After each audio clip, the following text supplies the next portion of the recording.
বাংলাদেশে এমন অনেক আইন ও সরকারি আদেশ রয়েছে বাস্তবে যার কোনো প্রয়োগ নেই। তেমনি এক অদ্ভুত ও বিস্ময়কর আইন হলো ১৯৮৪ সালের অতিথি নিয়ন্ত্রণ আদেশ বা দ্য গেস্ট কন্ট্রোল অর্ডার।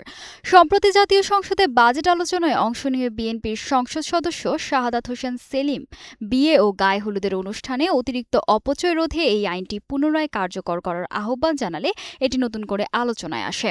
কিন্তু কি আছে ৪২ বছর পুরনো এই বিশেষ আদেশে?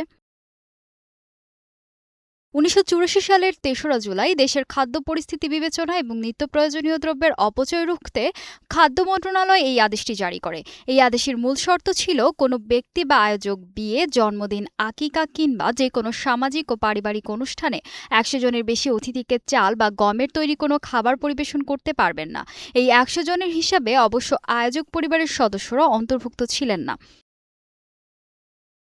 আইনে বলা হয়েছে বিশেষ কোনো কারণে যদি অনুষ্ঠানে ১০০ জনের বেশি অতিথিকে খাওয়াতেই হয়, তবে সংশ্লিষ্ট জেলা প্রশাসক বা ইউএনও এর কাছ থেকে লিখিত পূর্ব অনুমতি নেওয়া বাধ্যতামূলক। শুধু অনুমতি নিলেই হবে না, ১০০ জনের অতিরিক্ত প্রতি অতিথির জন্য সরকারি কোষাগারে ট্রেজারি চালানের মাধ্যমে জনপ্রতি ২৫ টাকা করে ফি জমা দিতে হবে। আইনটি কাগজে কলমে কতটা কঠোর ছিল তা বোঝা যায় এর তদারকি ও তল্লাশির ক্ষমতা দেখলে।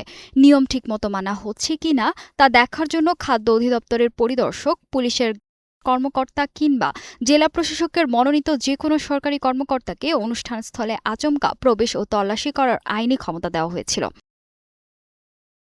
১৯৫৬ সালের মূল আইনের আওতায় এই আদেশ অমান্য করা একটি দণ্ডনীয় অপরাধ। নিয়ম ভাঙলে অনুষ্ঠানের আয়োজক এবং যে কমিউনিটি সেন্টার বা কনভেনশন হলে অনুষ্ঠানটি হচ্ছে তার মালিকের জরিমানা এবং ক্ষেত্রবিশেষে কারাদণ্ডের বিধানও রাখা হয়েছিল। পরবর্তীতে ২০০৩ সালে এই আদেশে একটি সংশোধনী এনে মিলাদ মাহফিল, ইফতার পার্টি, কুলখানি বা শ্রাদ্ধের মতো বিশুদ্ধ ধর্মীয় অনুষ্ঠানগুলোকে এই নিয়মের আওতামুক্ত করা হয়। আনুষ্ঠানিকভাবে এই আদেশটি কখনো বাতিল করা হয়নি, তবে যথাযথ প্রয়োগ, আধুনিক জীবনযাত্রা এবং নজরদারির অভাবে বর্তমানে এটি প্রায় সম্পূর্ণ নিষ্ক্রিয়। আজ দেশের কমিউনিটি সেন্টার বা রাজকীয় কনভেনশন হলগুলোতে হাজার হাজার মানুষের উপস্থিতিতে ধুমধাম করে অনুষ্ঠান হলেও এই ফি দেওয়ার নিয়মটি এখন আর কেউ মনে রাখেনি। বিয়ের অনুষ্ঠানে অপচয় রোধে ৪২ বছর আগের এই আইন কি আজকের যুগেও কার্যকর করা উচিত? ফাহিমা সুরভি, নিউজ ডেস্ক, গ্লোবাল টেলিভিশন।